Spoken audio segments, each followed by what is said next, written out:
Hello everyone, আশা করছি সবাই ভালো আছেন। তো দেখেন, আপনারা দেখতে পাচ্ছেন যে আজকে এখন আমি বড়ি পাড়তেছি, আর আমাকে বড়ি পেড়ে দিচ্ছে হচ্ছে হিমেল ভাই। তো হিমেল ভাই বড়ি পেড়ে দিচ্ছে, আর আমি ফার্স্ট টাইম সৌদি আরব আসার পর এই বড়ি খাচ্ছি। আর এই বড়িগুলো আসলে আমি আপনাদের দেখাচ্ছি যে দেখেন, এই যে যে কি মিষ্টি, মানে টক টক মিষ্টি মিষ্টি, খুব মজা খেতে। তো হিমেল ভাইয়ের কাটা ফুটে গেছে।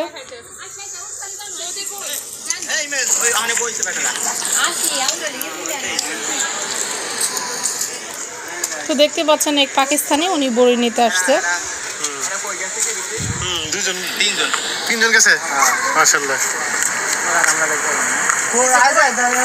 বড়িগুলো দেখছেন, আসলে খুব স্বাদের বড়ি এগুলো, একদম লোভনীয়।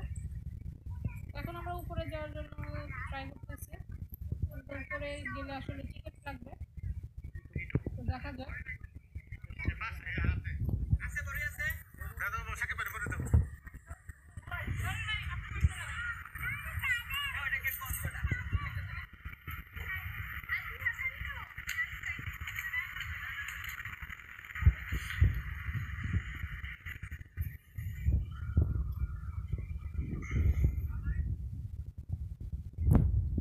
আসলে এখানে গিয়ে আসলে লাভ হলো না, কারণ এটা লক গেট ছাড়া, মানে টিকিট ছাড়া কাজ হবে না, এখানে টিকিট লাগবে।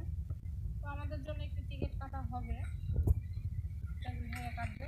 তো আমি ভেবেছিলাম হয়তো এমনি প্রবেশ করা যাবে, কিন্তু সেটা হচ্ছে না। আর এখানে যে দেখতে পাচ্ছেন বড়ি গাছ, আর কি স্বাদের যে বড়ি, কি বলবো। আর এই উপর থেকে দেখেন এই ভিউটা মাশাআল্লাহ খুব সুন্দর লাগতেছে। তো আজকের এই দিনের সময়টা কাটানো আমার লাইফের বেস্ট টাইম, মানে খুবই খুবই ভালো একটি সময়।